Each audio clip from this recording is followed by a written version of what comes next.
권영철의 Y뉴스로 출발합니다. 2부 권영철 대기자 어서 오세요. 안녕하십니까. 예, 오늘 석패율제를 가지고 왜 이렇게 갈등이 벌어지는 건가, 대립이 벌어지는 건가, 그 이야기를 좀 가지고 오셨다고요. 그렇습니다. 내년 총선에 출마할 예비 후보들 등록이 시작됐지 않습니까? 예, 17일부터. 근데 선거법 문제는 아직도 협상이 안 되고 있는데 그 안 되고 있는 이유가 석패율제에 막혀 있기 때문입니다.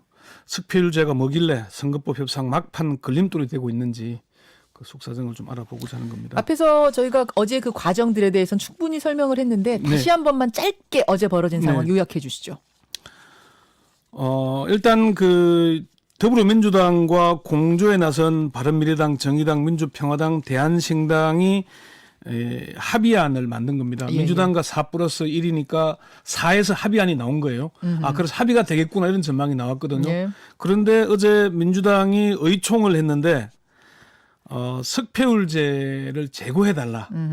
거부한 건 아니지만은 사실상의 거부 아니냐 이 얘기가 나왔어요.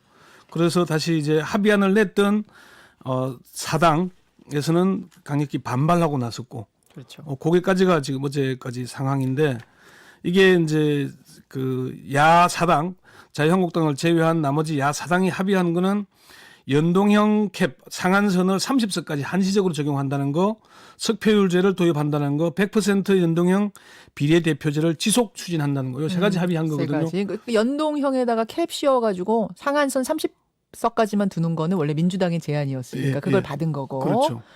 석패율제라는 걸 이제 던진 거죠, 그쪽으로. 그렇죠. 예. 근데 민주당이 그건 못 받겠다 한 상태. 그 공을 다시 야사당에 돌린 거죠. 그럼 석패율제만 해결하면 되는 거예요? 지금 상황 뭐 단순하게 보자면?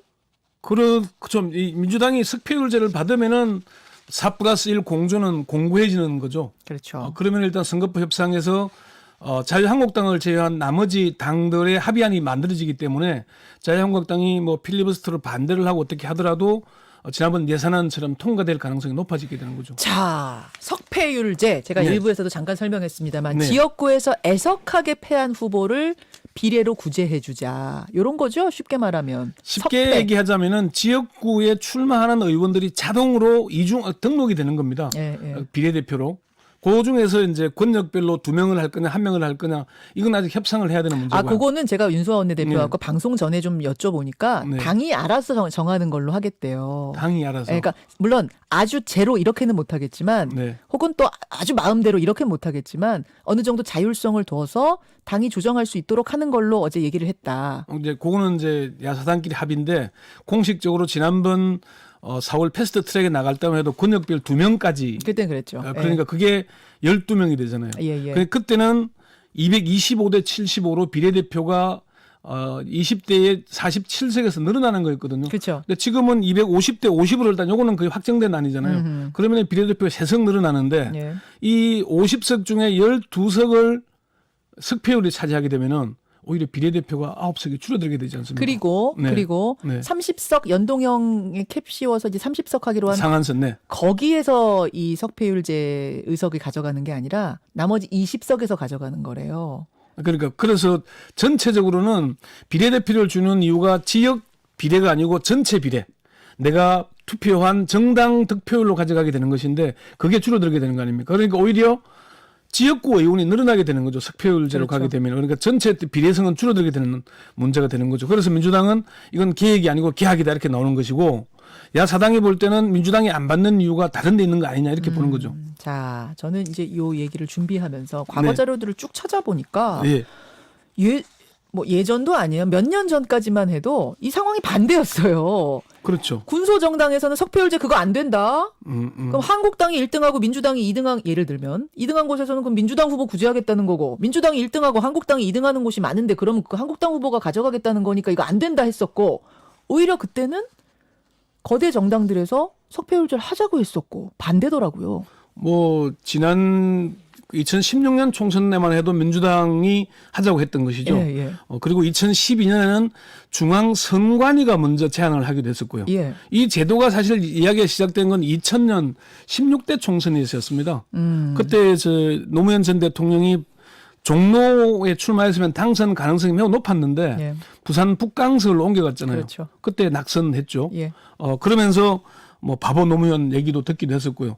그때 이제 나오기 시작한 게 석패율제를 도입하자. 아깝게 떨어진 의원들은 좀 구제하는. 그게 왜 그러냐면은 민주당 후보가 영남권에서는 전무했고 한나라당 후보가 호남권에서는 전무한 상황이었잖아요. 지역주의 타파해보자 이런 거였죠. 그게 제일 컸죠. 그랬죠. 그랬던 것인데 지금 와서 보니까 이제는 민주당이 부산에서도 나오고 대구 경북에서도 당선이 됐잖아요. 이런 상황이 되다 보니까 석패율제가 다시 이제 소수 정당에서 석패율제를 요구하게 되고 다수 정당에서는 오히려 반대하고 있는 이런 문제가 또 돼버린 거죠. 자, 폭넓게 취재하신 걸로 압니다. 네, 정치공학적으로 어떤 게 숨겨져 있길래 상황이 이렇게 달라진 건가? 왜 석패율제를 반대하던 곳에선 찬성하고 찬성하던 곳에선 반대하게 됐는가? 그 이유 한번 들어가 보죠. 첫 번째. 첫 번째는 그 뭐니 해도 패스트트랙 지정 당시와 상황이 좀 변했다는 거죠. 조금 전에 설명해 드렸습니다마는 지역구 225석 비례대표 75석이면은 이때는 좀 가능한 겁니다. 12석을 포함하더라도 이미 그만큼 늘어나 있으니까 오히려 비례성이 늘어나게 되는 거죠. 그러니까 요 문제가 첫 번째 이유고요. 상황이 좀 변했다는 거. 두 번째는 석패율제가 중진 구제용이 되지 않겠냐는 문제가 되는 거죠. 이건 그러니까 민주당 쪽이 얘기하는 거죠. 그렇습니다. 민주당 이해찬 대표가 석패율 제도가 처음 취지와는 달리 재선들 중진 당선 보장용으로 악용되는 그런 결과를 가져오기 때문에 받아들일 수 없다 이렇게 얘기를 했거든요. 아까 윤수아 정의당 원내대표는 중진이라는 게 도대체 누구냐, 정의당에 중진이 누가 있느냐, 중진의 기준은 뭐냐 이렇게 질문하시던데요. 그 중진 뭐 정의당 초선을 중진이라고 하진 않으니까요. 그렇죠. 그러면은 결국 심상정 대표를 겨냥한 게 아니냐 그런 얘기가 되는 거죠.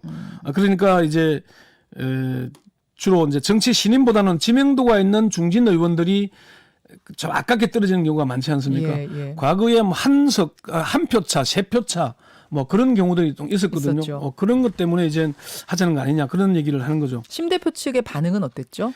심상정 대표는 즉각 반발하고 나섰죠. 저와 정의당에 대한 모욕이다. 정의당은 중진 구제용 석패율제를 요구한 적이 없다. 저는 어떤 경우에도 석패율제를 통해서 구제될 생각이 없다 이렇게 얘기를 했고요. 오히려 중진 구제용 제도가 될 것이 우려된다면은 중진에게 석패율제가 적용되지 않도록 선거법에 명문할 것을 제안한다. 그게 걱정돼서 그러는 거라면? 네, 그렇게까지 나왔던 문제입니다. 자, 그래요. 그러면 이렇게까지 석패율이 장애가 된 세 번째 이유는 뭐라고 보세요? 민주당의 셈법이 작용했기 때문일 겁니다. 이게 아마 가장 큰 이유일 텐데 민주당 의총에서 석패율제 삭제를 요구한 의원들 대부분이 서울과 수도권 지역구 의원들이었다고 합니다. 어제 의총에서요? 네, 그렇다고 합니다. 지난 총선에서 한국당 후보와 불과 몇백 표 차이로 당락이 바뀐 의원들이 꽤 되지 않습니까? 그렇죠. 이들은 석패율 당선을 노린 정의당 내지 군소정당 후보들이 많이 나오면 나올수록 불리해지지 않겠습니까? 애석하게 떨어졌지만 난 석패율로 구제될 수 있을 거라는 기대가 있으면 막판에 포기하고 단일화하고 이렇게 안 할 거다. 그렇죠. 그게 이제 과거에 왜 그 민주당과 진보정당들 간에 항상 묵은 논쟁이지 않습니까? 그 한번 진보정당이 5% 안팎의 지지율 표를 가져가니까 그 표만 가져오면 분명히 당선이 되는데 못 가져오니까 안 되는 경우들. 그게 많았던 것이죠. 이게 민주당의 셈법이 작용하다 보니까 결국은 안 되게 되는 게 아닌가. 반대는 게 아닌가. 3% 5% 갖고 그래라고 지금 생각하시는 분이 계실지 모르겠지만 여러분 잘 생각해 보세요. 수도권은 3%에서 5% 싸움이에요. 엄청난 그렇죠.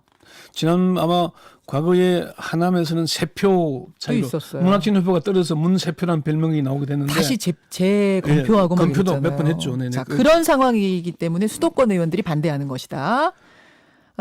그러면 민주당 셈법이 이대로 작용을 하게 되면 민주당으로서는 불리하지 않겠냐. 이게 지금은 지지율 차이가 좀 나 보이지만 막상 선거에 들어가면은 결국 중간층 표를 누가 가져오냐의 싸움 아니겠습니까? 그렇죠. 그게 뭐 몇십 표, 몇백 표일 수도 있고 몇천 표일 수도 있는데 그 과정이 우려를 하는 거죠 이미. 선거라는 게 들어가 보면 결국은 박빙 싸움이니까.